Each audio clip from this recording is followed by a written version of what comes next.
Bonus. Trax. Dans les mondes de Warhammer, il y a des héros, de l'infanterie, des cavaliers, de l'artillerie et même des véhicules en tout genre. Mais il y a une typologie de figurines qu'on a trop souvent tendance à oublier ou à sous-estimer, les décors. Indispensables à nos jeux favoris, ils subliment aussi les photos de nos codex ou battletomes et complètent nos collections. Ils sont pourtant systématiquement relayés à l'arrière-plan, et je vais essayer de comprendre pourquoi dans ce 26e épisode du Lane Rider.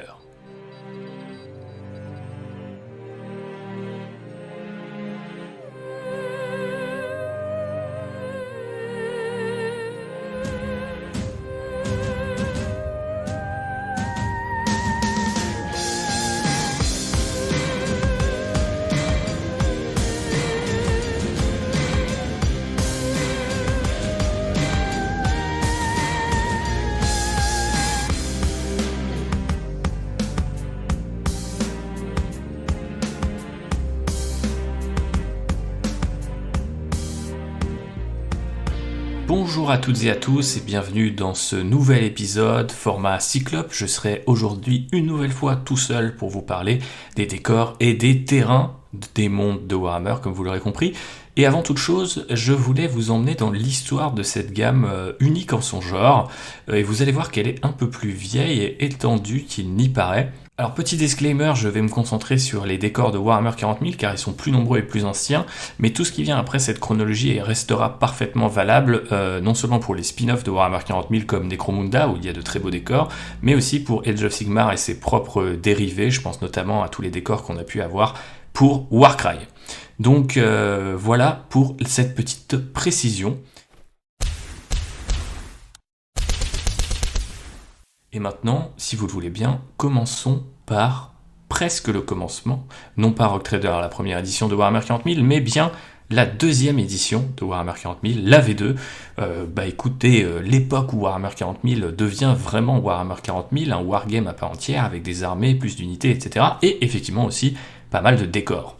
Alors ces décors, à l'époque, on les appelle le Imperial Bastion, le Imperial Firebase et le Battle Bunker.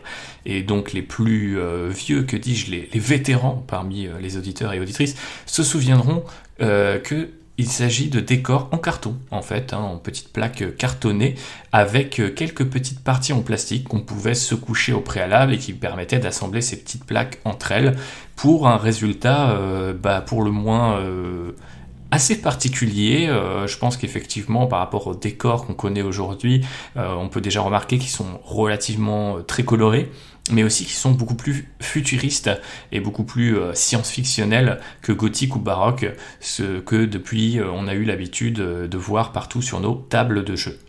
Mais s'ils ne payent pas de mine esthétiquement, ils sont quand même accompagnés d'une large nostalgie de nos jours, et je crois qu'ils s'arrachent à prix d'or sur les sites de revente, parce qu'il y a beaucoup de gens qui ont commencé avec la deuxième édition et qui voudraient absolument mettre la main sur ces petits décors-là. Allez voir ce que ça donne sur les réseaux, il y a vraiment de chouettes photos. À l'époque, ils mettaient les tout petits Space Marine Blood Angel sur les petits bunkers, et c'était franchement assez cool à voir, souvent au milieu d'une planète de jungle, parce que c'est aussi l'époque avec les socles verts, toi-même tu connais.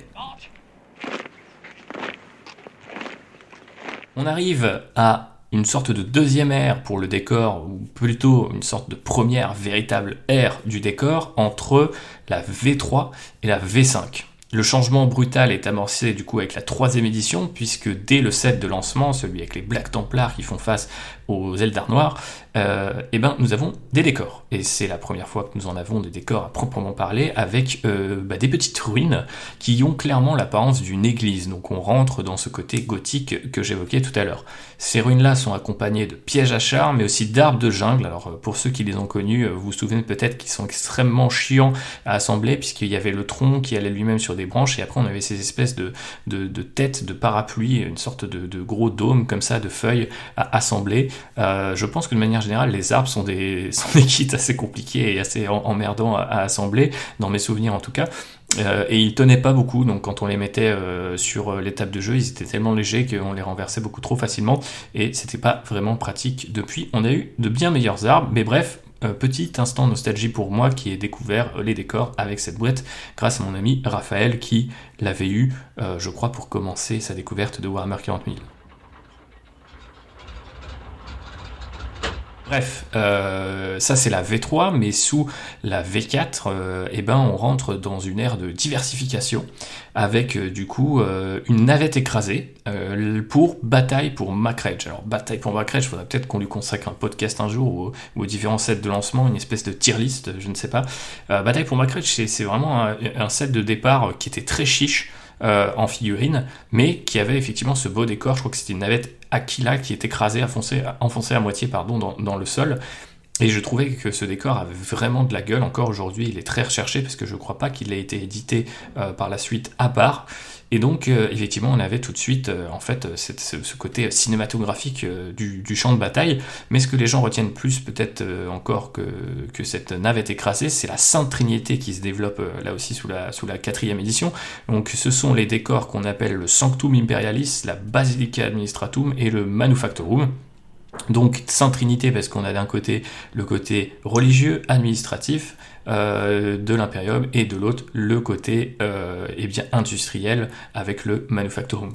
Et pour moi, ce sont les premiers véritables décors de Warhammer 40 000 qui rendent hommage à ce qu'on imagine en fait être une cité impériale. Alors après, est-ce que tous les décors doivent toujours mettre en scène des cités impériales? C'est un peu la question, on reviendra peut-être dessus dans ce podcast. Mais je me souviens vraiment rêver de ces décors-là. J'ai eu la chance d'ailleurs de mettre la main sur le Manufactorum. À l'époque, il me semble qu'il y avait encore des cartes de fidélité chez Games Workshop, et si on arrivait peut-être au deuxième ou au premier niveau de cartes de fidélité, on avait le droit à un bâtiment gratuit, et je trouve que c'était un fonctionnement assez intéressant, parce que déjà avoir de la fidélité chez Games Workshop c'est plutôt cool, mais aussi parce que ça permettait en fait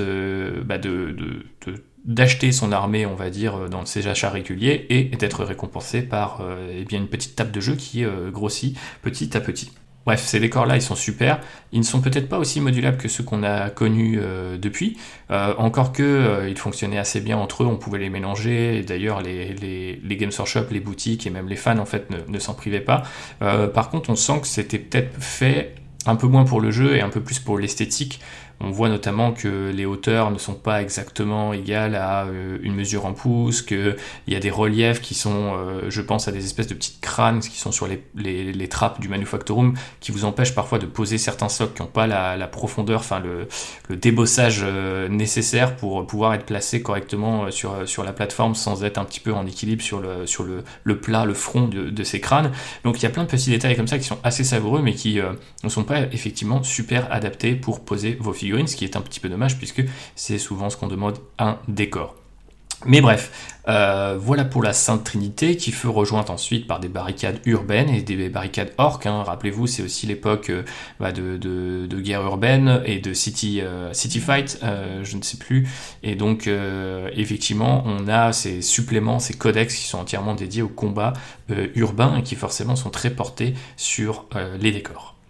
Et on a effectivement, de l'autre côté du spectre, des bois qui, il me semble, étaient partagés avec Warhammer Fantasy Battle et qui nous proposaient enfin des arbres dignes de ce nom.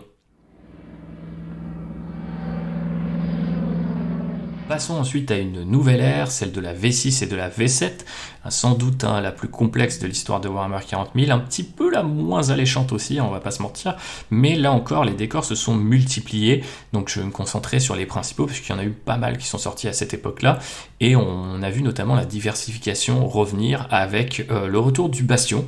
Alors ce n'est pas le bastion en carton dont je vous parlais tout à l'heure, mais un bastion en plastique, une espèce de bunker assez haut, une sorte de tour en fait de château fort que vous avez sans doute dû voir si vous jouiez à Warhammer 40 000 à l'époque.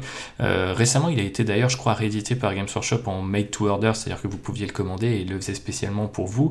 J'ai complètement manqué ce créneau, et d'ailleurs je m'en veux un petit peu parce que les décors de cette époque-là ont quand même une certaine gueule, et notamment ce bastion je trouve posait vraiment bien l'esthétique sur une table. Surtout qu'il y fait pas forcément ville, il fait peut-être un peu bunker, bâtiment militaire que vous pouvez imaginer au milieu de la jungle, au sommet d'une montagne, etc. Donc ça c'était plutôt cool. On avait aussi l'Aegis Line et le Sky Shield Landing Pad, donc des espèces de tranchées et de barricades un petit peu blindées, un peu renforcées.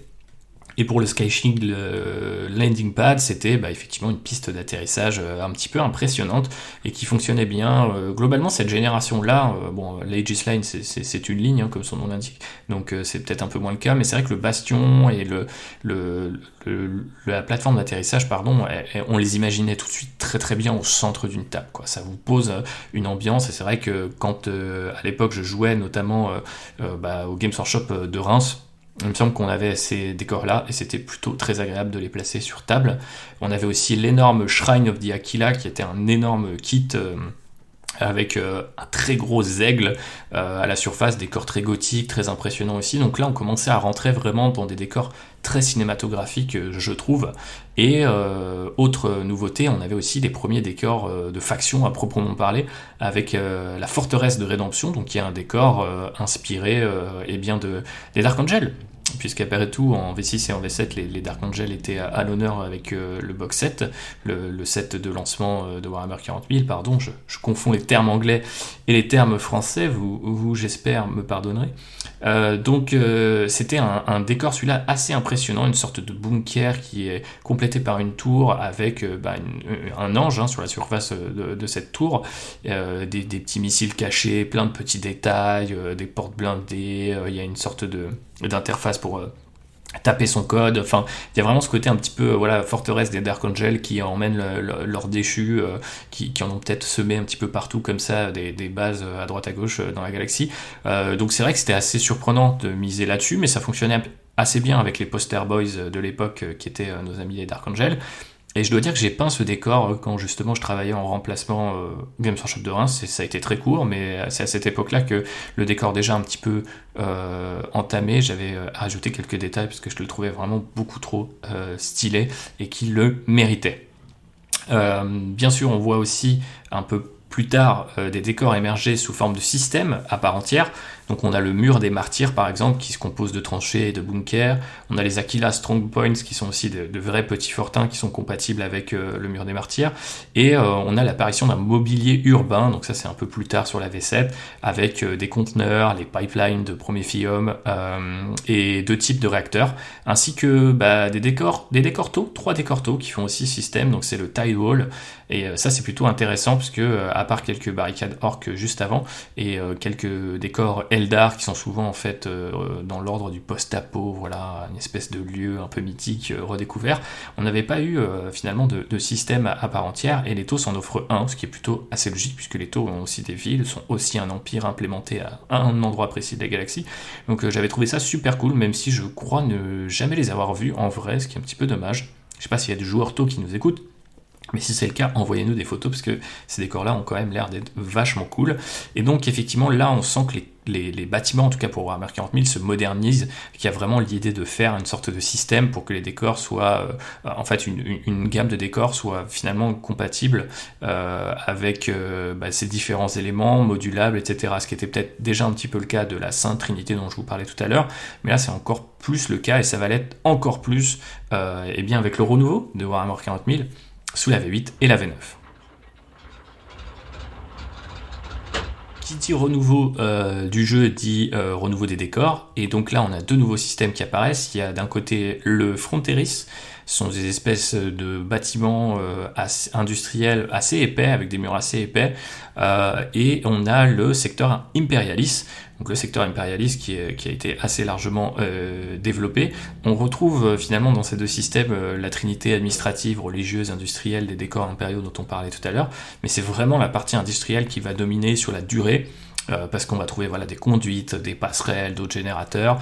C'est sans doute pas mal aidé par le développement de Kill Team, sous sa 2e édition, je dirais. Je ne sais jamais comment on compte les éditions de Kill Team, mais pas l'actuelle, celle d'avant, dans lequel il y a pas mal de décors industriels qui sont mis en avant, puisque je crois que le set de départ c'était Adeptus Mechanicus contre Cult Genestealer, donc 2 factions d'inspiration très industrielle aussi. Et donc effectivement on voit les décors se multiplier à mesure qu'aussi ils se renforcent du côté du jeu, parce que le set de départ de la V9 par exemple viendra avec des décors, donc ce n'était pas arrivé depuis un bout de temps, et bien en fait depuis la 4e édition, si je ne dis pas de bêtises, et ça fait écho au jeu parce qu'en V9 on avait vraiment des typologies de décors très différentes qui elles-mêmes avaient en fait des règles, des interactions en termes de règles et en termes de jeu qui étaient différentes en fonction de si vous étiez derrière une barricade, derrière une conduite, derrière un décor très dense, type un bois, ce genre de choses. Donc effectivement, quand ils avaient fait revenir la boîte de base, Indomitus, dans ses différentes déclinaisons, non pas l'édition collector avec plus de figurines, mais l'édition vraiment pour débuter dans Warhammer 40 000, et ben à chaque fois il y avait des petits décors. Et je trouve que c'est assez bien d'ailleurs d'avoir des décors dans son set de base. C'est vrai que je pense que c'est un bon moyen de les mettre en avant, et on va en reparler un petit peu ensuite de comment les mettre en avant, mais c'est vrai que c'était plutôt bien foutu, et que ça nous a amené à peindre du décor à ce moment-là.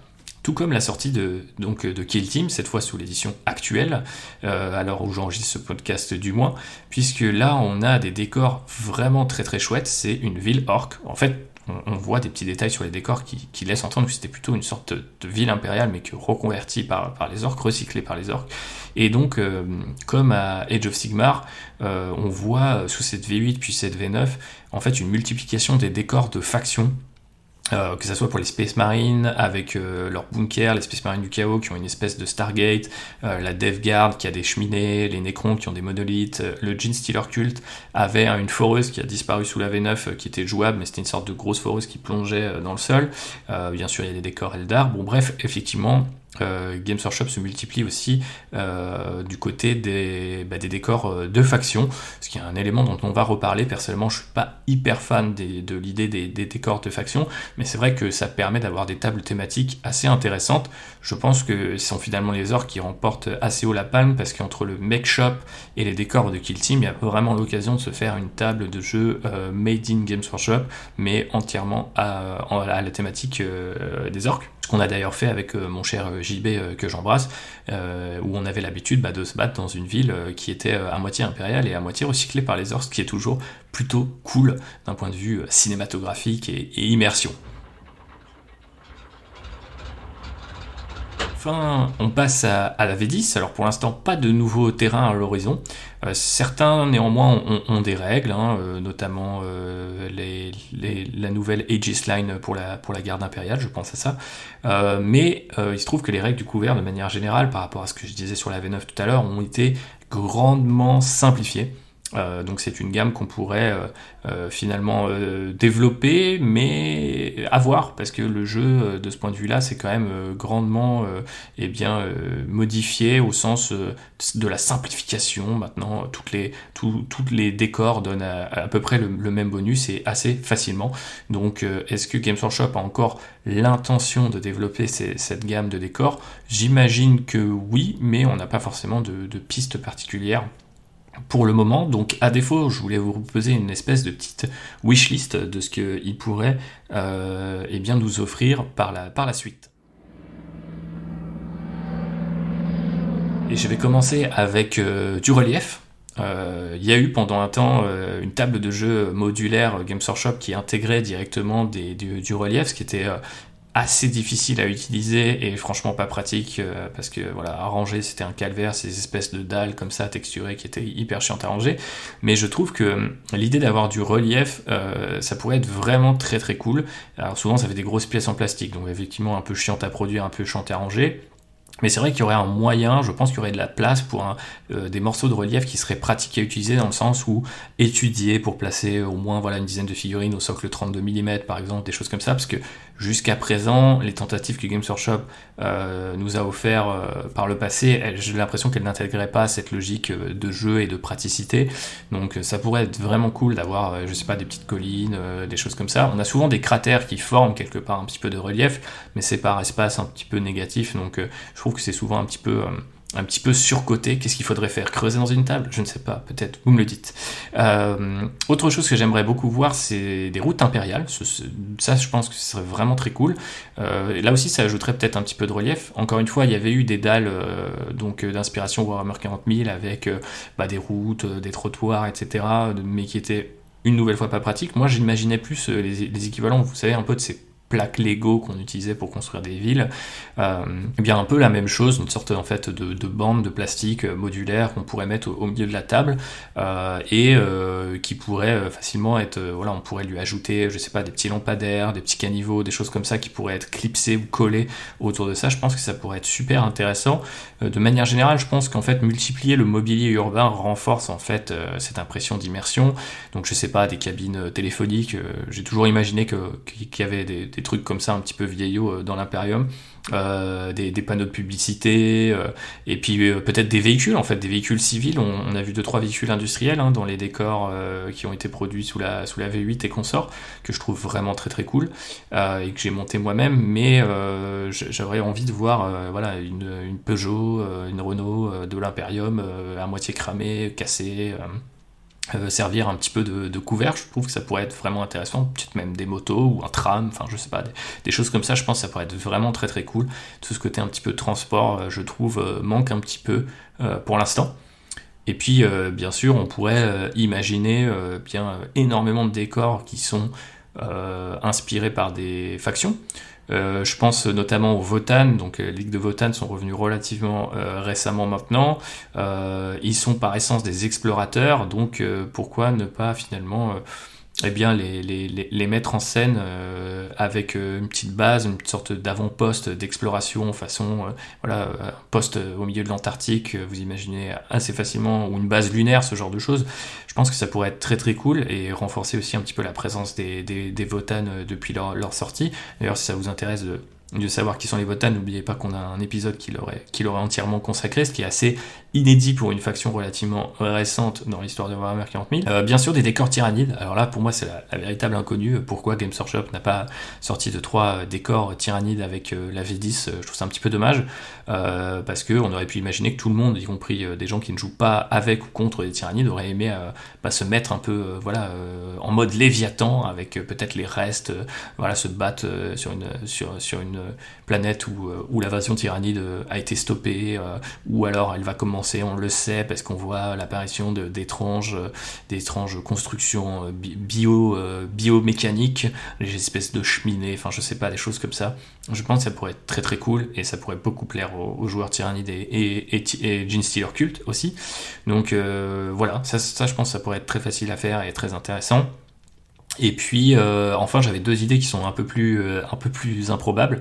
La première, c'était d'essayer de faire des combos entre décors avec une unité.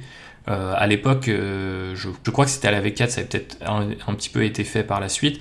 On avait des combos où on avait une unité de base avec son transport, par exemple des marines avec un rhino, des gardes impériaux avec une chimère. Et je trouve que c'était assez chouette parce que je crois qu'il y avait une petite économie quand même substantielle, mais par ailleurs ça permettait vraiment d'avoir cette logique de ah ouais, chaque unité a son petit transport. Je pense qu'on pourrait réussir à créer ce genre de choses avec des décors, peut-être en les thématisant en fonction de quelle unité est avec eux. Moi je trouvais ça par exemple assez intéressant d'avoir, je sais pas, 5 intercessors et un décor spécifique Space Marine comme une sorte de tourelle de protection, ou simplement 10 gardes impériaux et un décor qui serait renforcé, vous savez, barricadé avec des planches un peu en travers des fenêtres, un petit nid de mitrailleuse qui est caché quelque part. Ce genre de choses, je trouve que ça pourrait être assez cool. Et ça serait des décors de faction, mais un peu plus incarnés en fait, parce que vous avez aussi vos figurines. On va le voir, hein, souvent le problème c'est des décors, c'est d'être opposés aux figurines. Donc je pense que peut-être les regrouper dans un seul kit, et si possible avec une petite économie, ça pourrait être très intéressant. Et enfin, mon nerdgasm ultime, ce serait de voir les décors de Dawn of War premier du nom surtout, parce que il y a énormément de bâtiments dans le jeu original et toutes ces extensions. Et j'aimerais beaucoup voir ça. Honnêtement, il y en a qui sont vraiment imprimés dans ma rétine. J'ai l'impression qu'ils ont quand même inspiré de temps en temps les sculpteurs de Games Workshop. Je pense au Hammerfall Bunker des Space Marines qui ressemble vraiment beaucoup à un bâtiment de Dawn of War et qui est sorti pour la V9. Mais typiquement, voilà, les bunkers de la garde impériale, le QG Space Marine, des choses comme ça, je trouve que ça serait vraiment très très cool. Alors je crois qu'il y en a qui s'amusent à les faire en 3D et je crois même qu'il y a une chaîne YouTube qui s'amuse à faire une campagne inspirée de Dawn of War avec les bâtiments, les mêmes un peu règles de jeu. Et je trouve ça vraiment vraiment très très cool. Je comprends pas trop pourquoi Games Workshop s'est jamais positionné ni à l'époque ni aujourd'hui, puisque j'ai vraiment l'impression que ce serait un bon moyen de capitaliser sur ce jeu vidéo. Après tout, les unités existent déjà. En revanche, les bâtiments avaient été créés pour le jeu et on ne les avait pas forcément vus arriver sous forme plastique. Donc vous voyez, cette histoire des décors, des terrains, elle est très riche, et pourtant on a l'impression qu'ils sont un peu les parents pauvres de Warhammer 40 000. Alors pourquoi ? De mon côté, je vois émerger 4 facteurs, 4 éléments d'explication. Le premier facteur, c'est le facteur temps.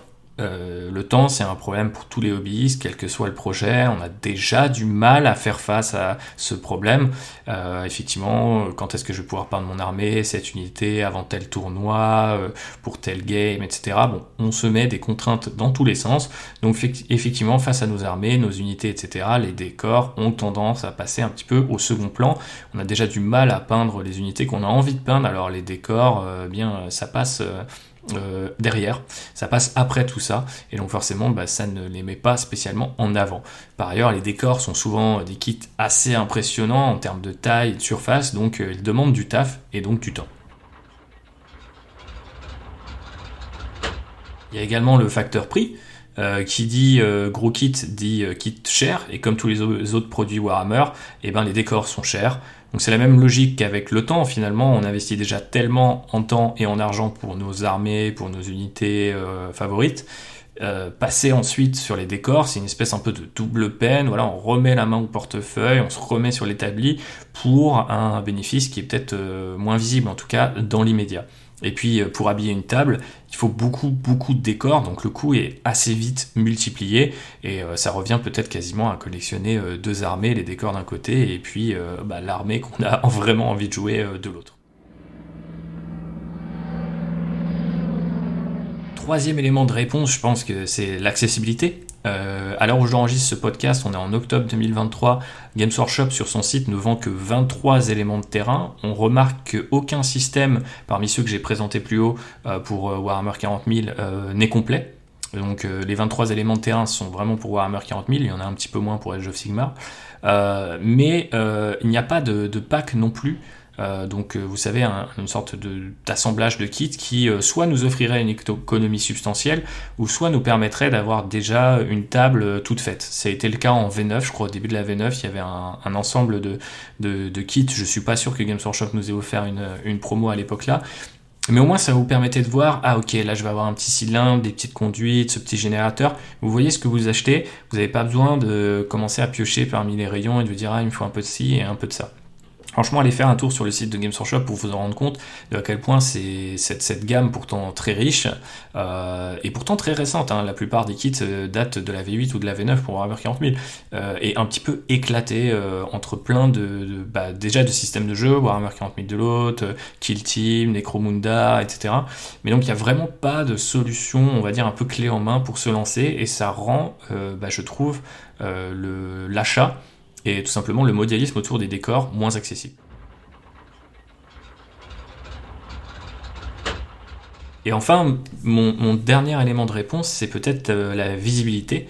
Pour moi, c'est limite la raison la plus importante, la clé pour comprendre pourquoi les décors sont systématiquement mis à l'arrière-plan. Aujourd'hui, en 2023, le système D des débuts n'est plus visible. Alors je m'explique, avant, Games Workshop mettait vachement en avant le côté do it yourself, donc qui est un emprunt à la culture punk qui inspire Warhammer 40 000 à l'origine, jusque dans ses livres.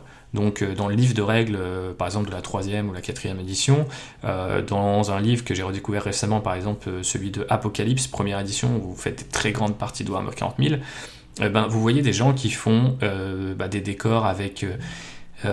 des plantes d'aquarium en plastique. Vous voyez des gens qui font du relief en mettant des livres sous un plaid vert ou gris. Vous voyez plein de choses, des décors maison aussi, qui en fait sont hérités de ce côté do it yourself.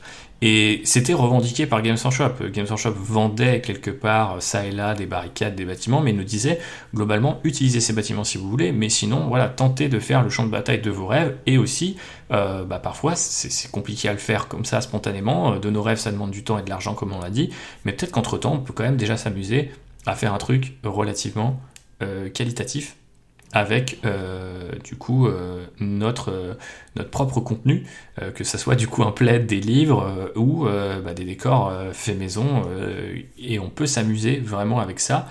Et pour moi qui commençais Warhammer 40 000 à l'époque, c'était rassurant de voir des gens faire de la bidouille, de se démerder avec ce qu'ils avaient, parce que j'avais pas forcément l'impression qu'il fallait avoir la meilleure table possible, et on voyait une sorte d'échelle de progression au sein des livres Games Workshop, et ça je trouvais que c'était non seulement très intéressant, mais aussi rassurant. Dorénavant, on n'a plus de tout ça, on a surtout des photos d'une extrême qualité, on est dans une mise en scène franchement souvent digne des dioramas. Je crois que souvent en plus ils font en sorte de cacher un petit peu les socles des figurines. On a vraiment parfois l'impression que c'est des espèces de tableaux de bataille qui sont super bien faits. De ce point de vue-là, Games Workshop a fait énormément de progrès dans la mise en scène, effectivement la scénographie, puis même tout simplement les figurines, on a vraiment l'impression qu'elles sont mises en valeur par ce département photo de chez Games, mais on voit plus du tout ce qu'on disait tout à l'heure, le côté un peu bidouille, le côté un petit peu commencer par ici, puis aller vers là, puis finissez avec l'ultime décor qui ressemble quasiment à un diorama. On n'a plus cette progression. Games Workshop ne met uniquement en valeur ses figurines et ses décors, rien d'autre. Mais si les figurines peuvent compter sur tout le système des tutos, de la méta, etc., les décors, ils ont quasiment rien pour être mis en avant, à part ces photos-là. Du coup, le système D, il a disparu, mais il n'a pas été remplacé par autre chose. C'est-à-dire que Games Workshop ne met pas en valeur ces décors au-delà de ces photos-là, en proposant, je sais pas, par exemple des tutos. Je pense que des règles, comme on en a sur certaines factions pour des décors, sont un moyen d'inciter les gens à aller vers le terrain et peindre autre chose que de la figurine ou du véhicule. Mais je pense que c'est encore un petit peu, même carrément insuffisant. Et j'imagine que en fait, cette espèce d'abandon quelque part des décors explique le manque d'intérêt pour cet aspect du hobby. Du coup, maintenant qu'on sait pourquoi les décors sont relayés au second plan, essayons de comprendre comment on peut inciter nos amis hobbyistes et vous, chers auditeurs et auditrices, à mettre la main à la pâte et puis vous lancer dans le jeu, j'allais dire. Pas le jeu, mais en tout cas ce monde assez merveilleux des décors et des terrains. Redonnons-leur la place qu'ils méritent, et pour ça, je vais vous donner d'abord des petites astuces, mais surtout je vais essayer de vous donner envie de peindre ces décors de manière un petit peu plus transversale, un peu plus modélistique, hobbyistique et tous ces termes assez barbares. Mais commençons par les conseils pratiques. Pour la question du temps, tout d'abord soyez indulgents. Les décors que Games Workshop nous propose, ils sont ultra détaillés, comme toutes les autres figurines de cette compagnie. Mais il faut bien se rappeler que les décors dans la vraie vie, les bâtiments, le mobilier urbain, etc., ne sont pas peints comme des figurines Games Workshop, même quand ils sont très détaillés. Je vous prends l'exemple par exemple d'une ruine typique de Games. Et le moindre tuyau va être isolé avec une couleur spécifique, les câbles, etc. Si vous vous baladez dans votre immeuble ou dans votre maison, vous verrez que généralement, les gouttières sont peintes de la même couleur que les murs, qui sont peints de la même couleur que les câbles qui sont apparents, que les grilles, que les fenêtres, etc. Donc, rappelez-vous de ça, et donc soyez indulgents. Vous n'êtes pas obligé de prendre chacun des détails sur votre décor et de les isoler. Vous pouvez y aller un peu plus rapidement et du coup tenter une approche un petit peu différente de ce qu'on a l'habitude de voir pour les figurines, qui elles sont plus petites, donc chaque détail finalement compte parce que ça aide à rendre plus lisible, plus visible votre figurine. Mais sur un décor c'est plus gros, donc vous avez moins besoin d'aller, je pense, dans les détails, donc n'appliquez pas les méthodes Games Workshop de dire ok, vous faites une couche de base, puis un lavis, puis un éclaircissement, puis un deuxième éclaircissement, puis après vous alliez chercher des points de détail pour attirer l'œil. Globalement sur un décor, je pense que ça ne sert pas à grand chose, donc n'appliquez pas cette méthode. Testez-en d'autres, je vous en parle juste après.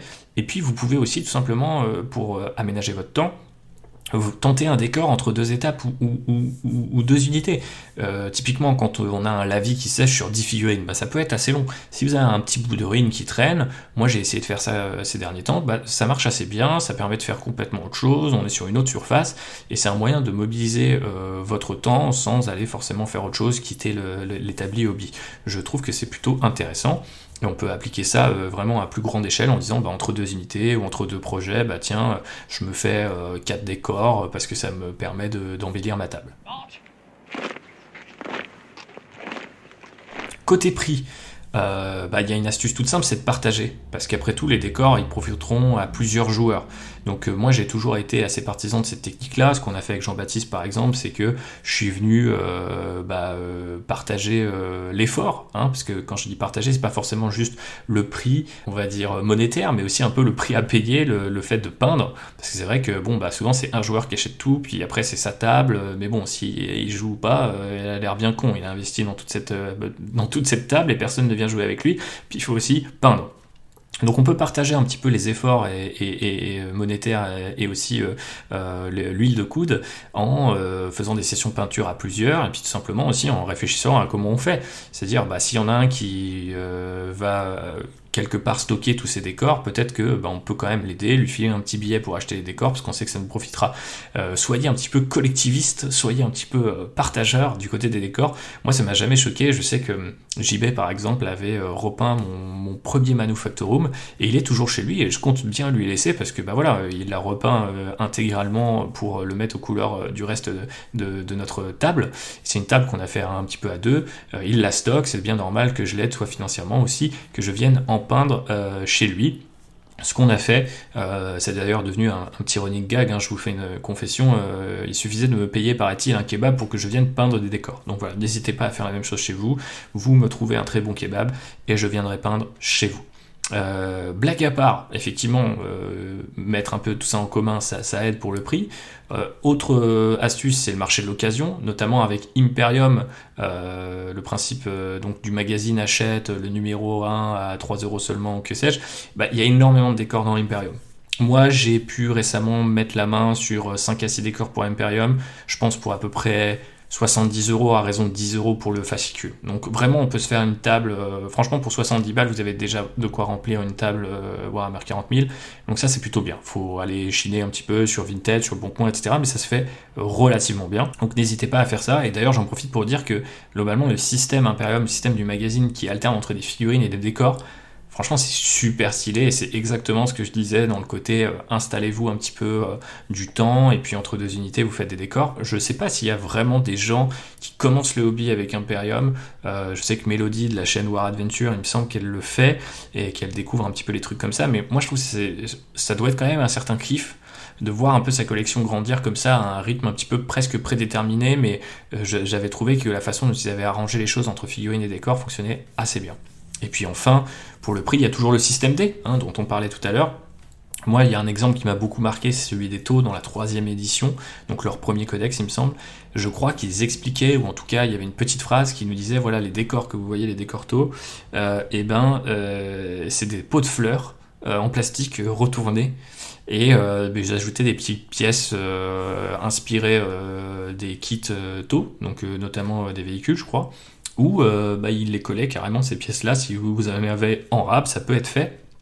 Donc c'est un bon exemple de comment vous faire un gros décor pour pas cher. Vous avez une armée Tau, vous faites un petit pot de fleurs avec une sorte de petit dôme, 2-3 petits cercles, vous regardez un petit peu le vocabulaire visuel des Tau et vous faites votre truc pour pas cher. Globalement, aller dans les magasins de bricolage pour ça, c'est une énorme source d'inspiration pour moi en tout cas. Et alors, on a toujours un petit peu la peur du décor un peu claqué qu'on a fait quand on avait 14 ans. Moi, j'avais fait une espèce de Manufactorum avec une boîte de Pringles explosée en guise de cheminée qui était reliée à des tuyaux de plomberie, vous savez, un peu en plastique là. Donc c'était pas ouf, je pense que c'est parti à la poubelle depuis, mais je pense que de nos jours il y a plein de tutos sur YouTube qui vous montrent comment vous démerder justement avec tel ou tel produit et moi j'adore en fait cette culture-là finalement de retourner les objets pour les mettre en valeur, leur donner une nouvelle fonction, à l'heure où effectivement il faut faire attention à l'environnement et ce genre de choses, je trouve que c'est plutôt très très cool de se la jouer comme ça. Quelques conseils pour l'accessibilité. Alors déjà, accordez-vous sur un thème, un nombre d'éléments et sur un budget et vous décidez en fonction. Donc est-ce que vous allez prendre du Games Workshop, si vous allez faire des éléments maison, si vous allez aller chercher dans des gammes alternatives, dans l'impression 3D, etc. Donc effectivement, on peut se faire une sorte un peu de plan de bataille. C'est un peu comme quand vous faites une armée, parfois vous avez une liste ou au moins voilà, une idée assez vague des unités que vous aimeriez ajouter à cette armée. Faites la même chose, traitez les décors de la même manière. Je vous donne mon exemple. Moi, à la base, je voulais une table qui n'était pas spécifiquement urbaine. J'avais vraiment envie, je rêve toujours de ça d'ailleurs, de représenter un agrimonde, donc un monde agricole impérial. Donc peut-être des bâtiments, mais pas exactement les bâtiments industriels qu'on a l'habitude de voir, peut-être des véhicules, mais pas des véhicules industriels, plutôt des espèces de tracteurs ou de moissonneuses-batteuses, des choses comme ça. Je pensais faire des espèces de serres, ou vous savez aussi ces espèces de structures qu'on voit beaucoup, je crois que c'est des fermes d'humidité dans Star Wars, voilà, m'inspirer de plein d'éléments comme ça pour créer un décor un petit peu plus original. En partant de Games Workshop, mais aussi en allant chercher dans d'autres gammes et dans des bidouilleries. Il se trouve que ça demandait énormément de temps, ça demandait énormément d'éléments et ça demandait un budget qui était assez monstrueux.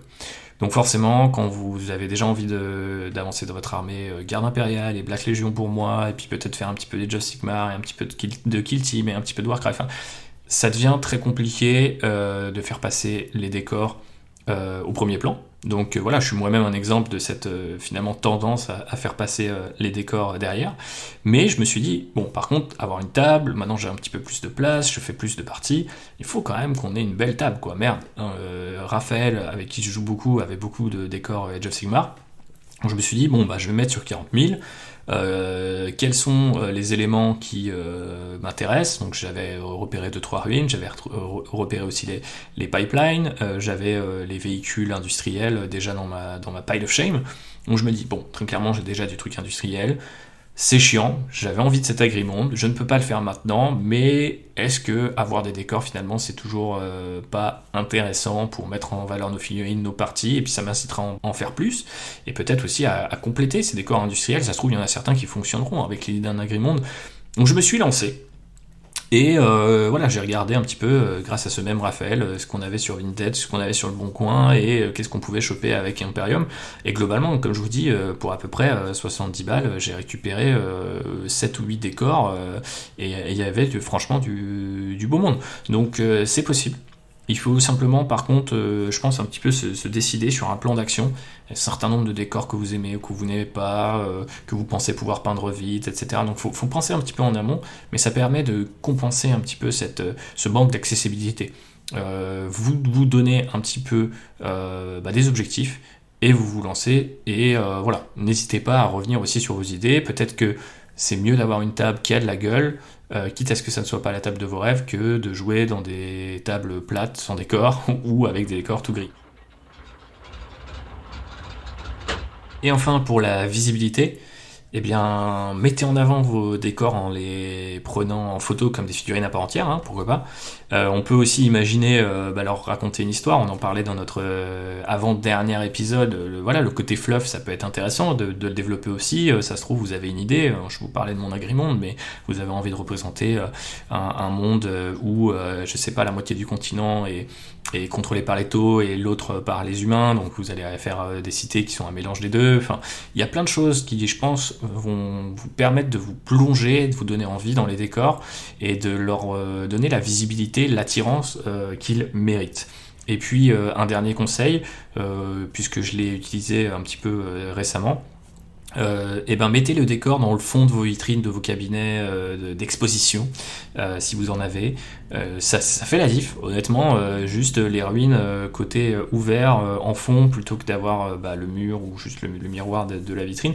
Franchement, c'est sympa pour ancrer les figures dans un environnement. Donc je vous recommande de le faire. Franchement, c'est plutôt très cool, et c'est un très beau flex quand vous avez des invités à la maison.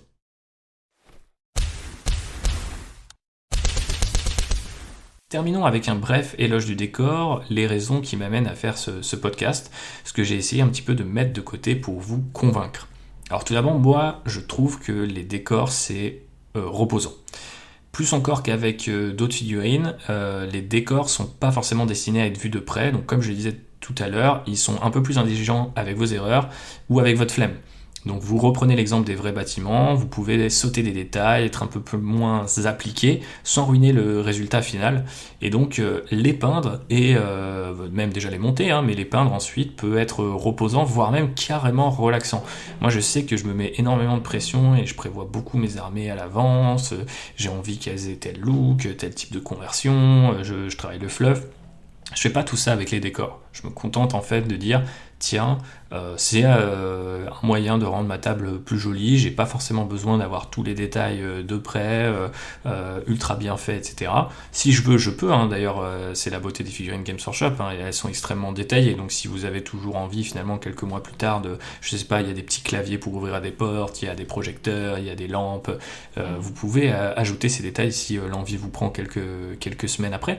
Mais c'est vrai que globalement les décors, ça peut se faire très très vite sans forcément avoir cette pression à performer ou à ne serait-ce qu'uniformiser votre armée. Je sais que moi j'ai tendance à traiter le hobby un peu trop comme un travail ou un peu une compétition avec moi-même, en tout cas parce que j'ai une idée très précise de ce que je vais faire pour mes figues, mais justement les bâtiments me permettent de faire un petit peu l'inverse, de relâcher la pression et de me dire tiens je vais tenter d'autres choses, et d'autres choses ça peut juste être moins de technique, moins de précision et un peu plus d'indulgence. Donc de temps en temps exercer cette indulgence avec les décors et vous verrez c'est reposant.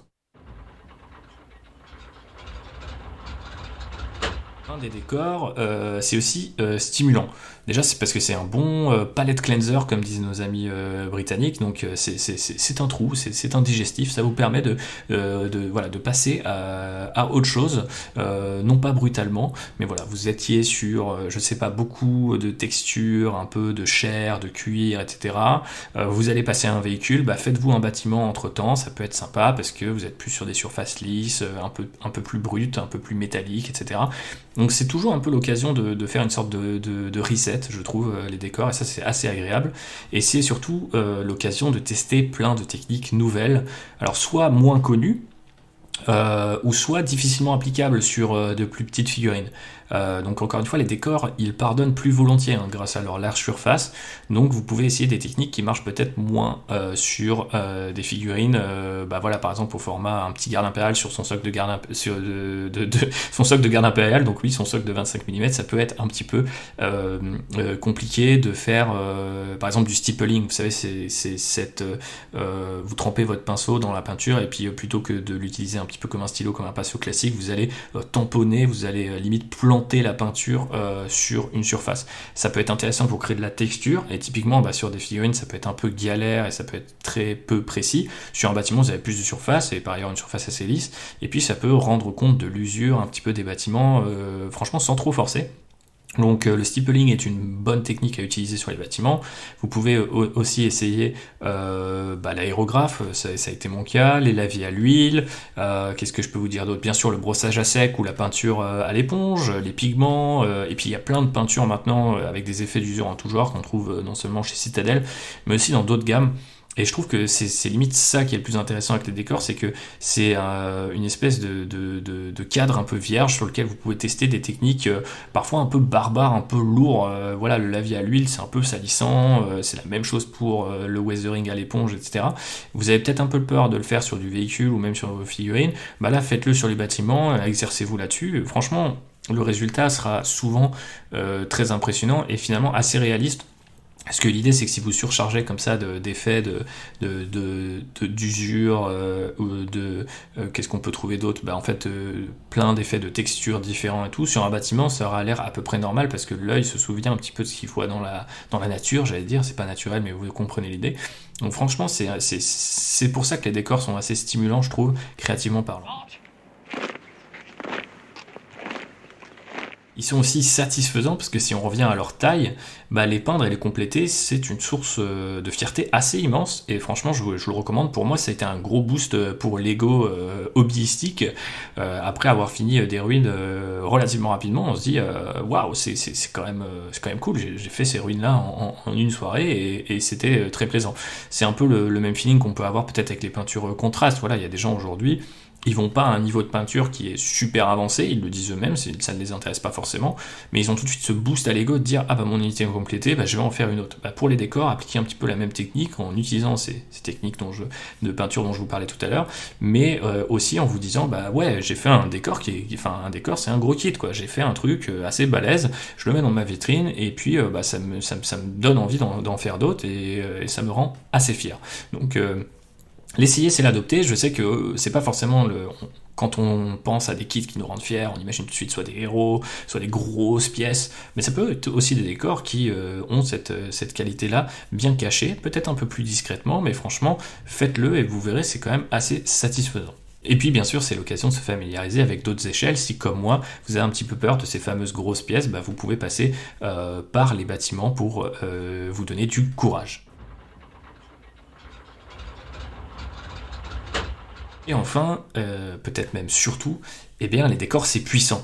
On sous-estime peut-être l'impact que ça peut avoir sur une table de jeu, voire sur les joueurs. Je parie que ça motive à jouer plus, car vous comme vos adversaires, vous allez vous affronter sur un champ de bataille beaucoup plus immersif, beaucoup plus cinématographique. Ça peut aussi inspirer vos collections, vos histoires, vos scénarios, et bien sûr le jeu. J'en ai un petit peu moins parlé car cette partie jeu va changer d'édition en édition, et puis aussi de jeu en jeu, je voulais pas trop me fixer sur Warhammer 40 000 dans cet épisode, mais les décors sont un élément crucial de nos wargames. Donc d'ailleurs à mon sens c'est un petit peu une hot take, la hot take de cet épisode, voilà il en faut une, mais la V9 avait à mon sens mieux saisi la nature des décors en créant en fait des espèces de typologies qui avaient des effets différents. Donc c'était assez mal expliqué, c'était pas très visuel, mais je trouve qu'une fois qu'on l'avait appliqué à nos propres exemples, voilà, donc on pouvait par exemple imaginer que un décor carré c'était un décor dense, même s'il n'était pas forcément des ruines, mais c'était peut-être juste des arbres ou un certain nombre de bidons d'huile, de conteneurs, etc. Un décor dense c'était -1 pour être touché plutôt que +1 à la sauvegarde. Il y avait plein de petits effets comme ça, on pouvait se préparer derrière une barricade pour être un peu plus performant au corps à corps, enfin je trouve que c'est limite des choses qui marchent mieux sur des jeux d'escarmouches où on a moins de figurines, donc on peut peut-être se permettre de créer des décors plus prononcés.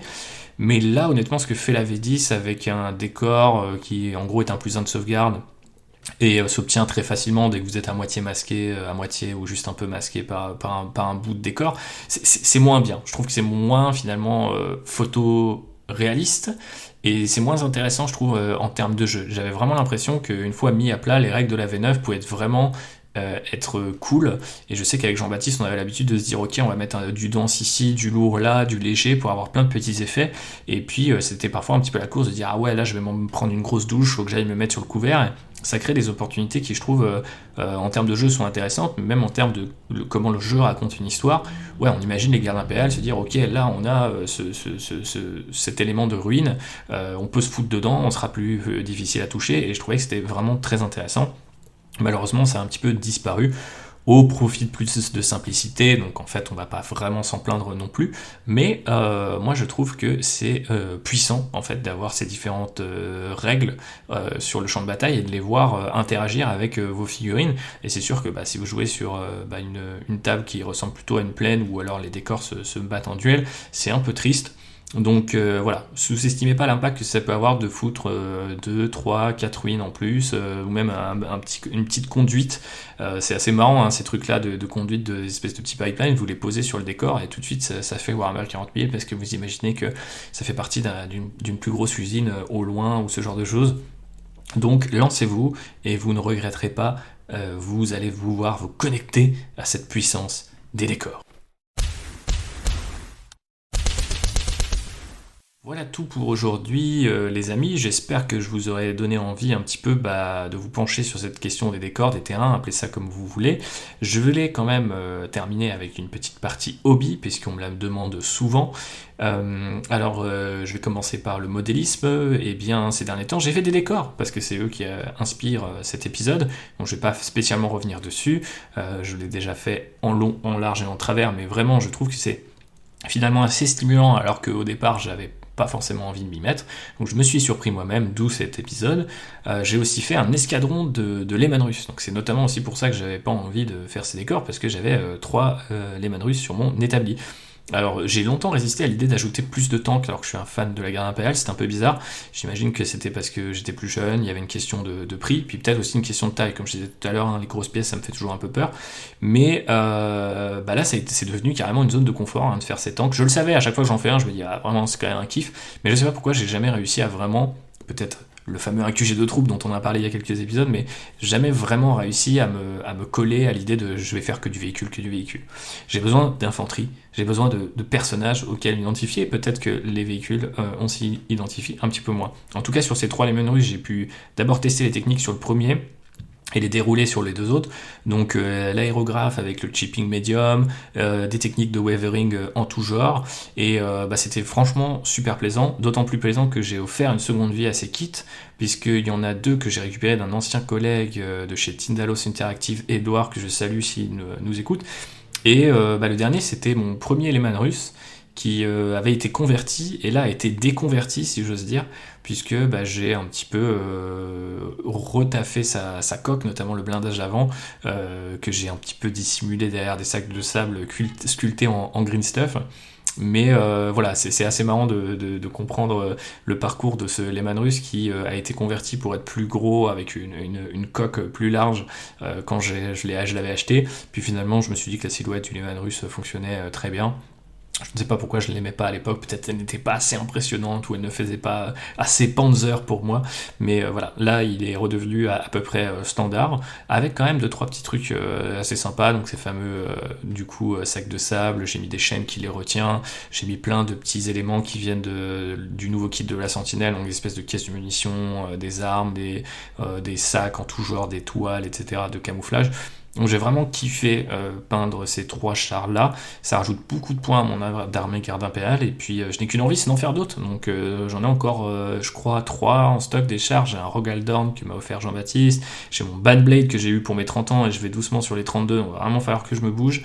Et j'ai un Manticore que, il me semble, la fourrure m'avait gentiment offert. C'est un auditeur que je salue, très fidèle depuis le début de Landrider. Et puisqu'on parlait de jeu tout à l'heure, je vais terminer avec ça, puisque j'ai fait beaucoup de parties de V10. J'ai arrêté de compter parce que je crois qu'on est à plus de 15. Globalement, c'est toujours plaisant de jouer dans cette nouvelle édition. Je trouve qu'en termes de game design, c'est très intéressant, moi qui travaille dans le jeu vidéo, de voir un petit peu comment la philosophie de game design a changé chez Games Workshop.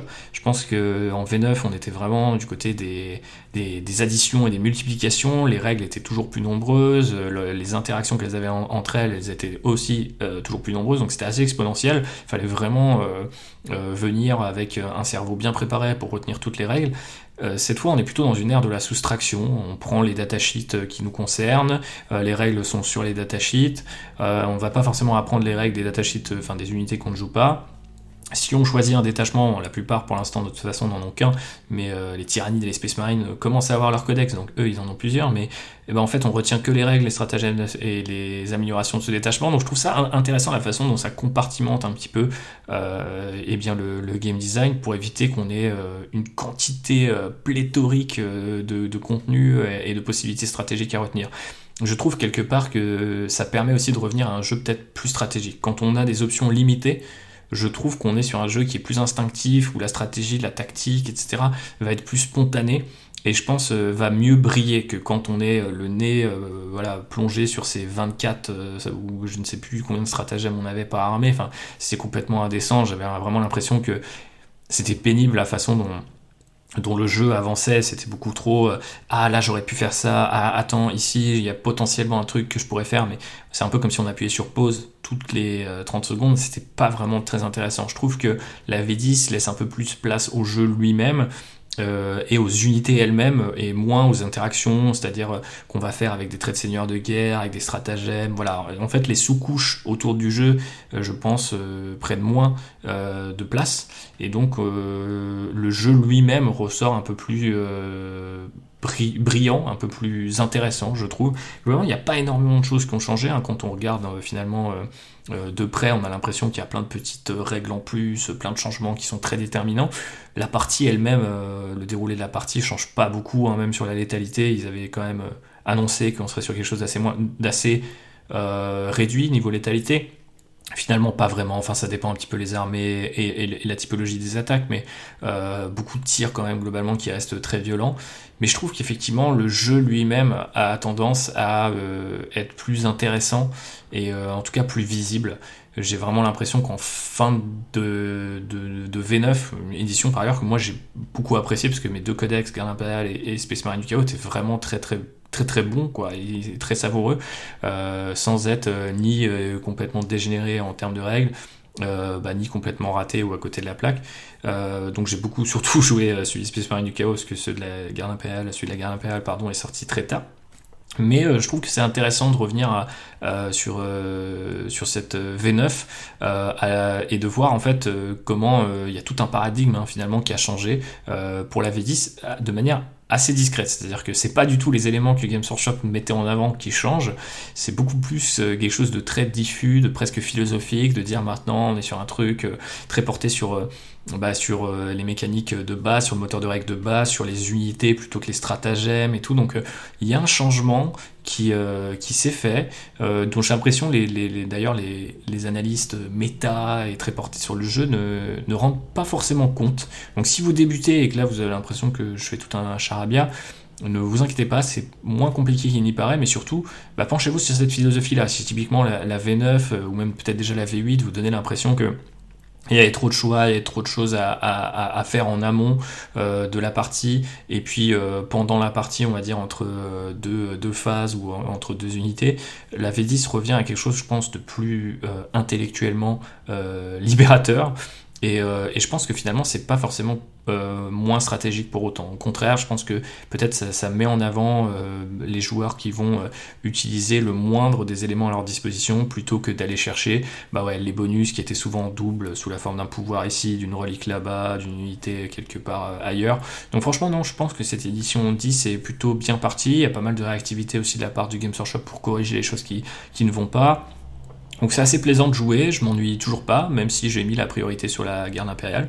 Donc ça c'est plutôt intéressant, parce que c'est vrai qu'on pourrait se dire, une fois qu'on a fait 15 parties avec un seul détachement, c'est compliqué. Mais non, je pense que vraiment là je suis récompensé pour avoir une grande collection et l'avoir continué finalement envers et contre tout, y compris le meta-chasing. Ça sert à rien de faire des unités qui sont très fortes en ce moment, notamment parce que Games Workshop commence à être très réactif, donc un truc qui est très pété peut complètement disparaître du radar 3 semaines plus tard. Donc voilà, ne vous lancez pas là-dedans. Par contre, si y a en dehors du changement de paradigme d'un point de vue game design, une autre leçon à retenir de cette V10, c'est qu'effectivement, ce qui profitera le plus aux joueurs un peu casus, c'est d'avoir une grosse collecte. C'est de prendre les unités d'avoir une base solide, en fait, notamment tout ce qui est troupes, etc. Et puis ensuite prendre les unités qui vous font plaisir, et peut-être en trip si vous avez envie, mais franchement, vous créez une espèce de roulement entre les unités. Moi c'est ce que je fais avec la Garde Impériale, ça me permet de vraiment tester, de goûter un petit peu à différentes orientations, un peu plus artillerie, un peu plus tank, un peu plus infanterie. Donc je trouve ça très cool, et souvent ça vous donne l'impression, on pourrait croire que ça veut dire vous avez fait le tour une fois que vous avez testé un peu les différents builds, et au contraire ça vous donne envie d'affiner et tout. C'est assez intéressant. Moi je sais que j'ai jamais débloqué jusqu'à présent cette espèce de niveau de sérénité en termes de jeu, de me dire j'ai toutes ces unités, mais est-ce que là j'irais pas un peu plus sur le côté frappe en profondeur, ou le côté un peu plus artillerie, le côté je vais multiplier les tanks. Et ça ne vient que quand vous avez suffisamment de collections pour tester ces différentes configurations, puis ensuite la collection grandit et vous enfoncez dans une direction ou une autre, ou plusieurs. C'est là toute la beauté d'avoir une large collection. Voilà pour ce nouvel épisode du Land Rider, finalement un petit peu plus proche de ce qu'on avait l'habitude de faire avec Jean-Baptiste. J'espère qu'il vous aura plu et qu'il vous aura donné envie de monter et de peindre des décors. N'oubliez pas que pour nous soutenir, eh bien, il y a plusieurs manières. Partagez ce podcast autour de vous, notamment dans vos cercles de hobbyistes. Mettez-nous des petites étoiles sur Apple Podcast, des commentaires sur nos posts sur les réseaux sociaux, X, anciennement Twitter et Instagram.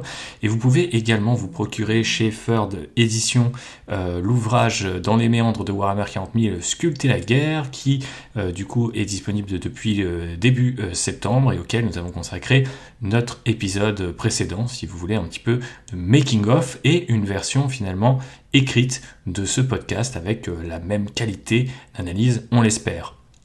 D'ici le prochain épisode, portez-vous bien, on vous embrasse, bonne peinture, bon jeu, bonne lecture, et à très vite. Ciao.